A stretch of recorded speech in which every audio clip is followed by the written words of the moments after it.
የሚኒስትሮች ምክር ቤት በዛሬው ዕለት ባካሄደው 52ኛ መደበኛ ስብሰባ በተለያዩ ጉዳዮች ላይ ተወያይቶ ውሳኔ አሳልፏል።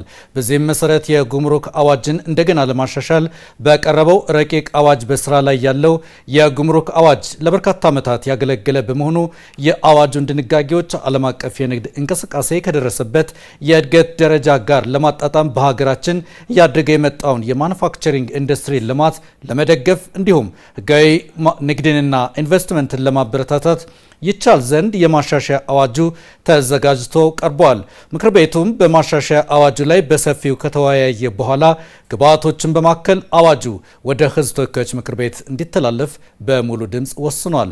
ለኢንቨስትመንት ስለሚሰጥ የታክስ ቀረጥ ማበረታቻ ረቂቅ ደንብ ላይ ለሀገራችን የኢኮኖሚ እድገት ከፍተኛ አስተዋጽኦ ላላቸውና ቅድሚያ ለሚሰጣቸው እንዲሁም ከፍተኛ ካፒታል ለሚጠይቁ የኢንቨስትመንት መስኮች በስራ ላይ የሚውለው ካፒታል ከግምት ውስጥ የሚያስገባና በአፈጻጸም ላይ የተመሰረተ የኢንቨስትመንት ማበረታቻ ስርዓት መዘርጋት አስፈላጊ ሆኖ በመገኘቱ ረቂቅ ደንቡ ተዘጋጅቶ ቀርቧል።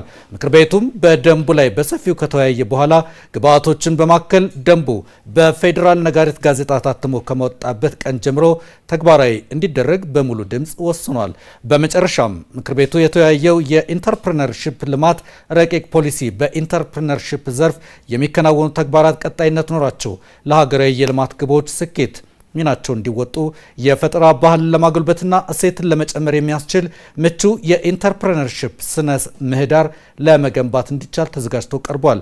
ምክር ቤቱም በፖሊሲው ላይ በሰፊው ከተወያየ በኋላ ግብዓቶችን በማከል ፖሊሲው በሚኒስትሮች ምክር ቤት ከጸደቀበት ከጥር 12 ቀን 2018 ዓ.ም ጀምሮ በስራ ላይ እንዲውል በሙሉ ድምፅ ወስኗል።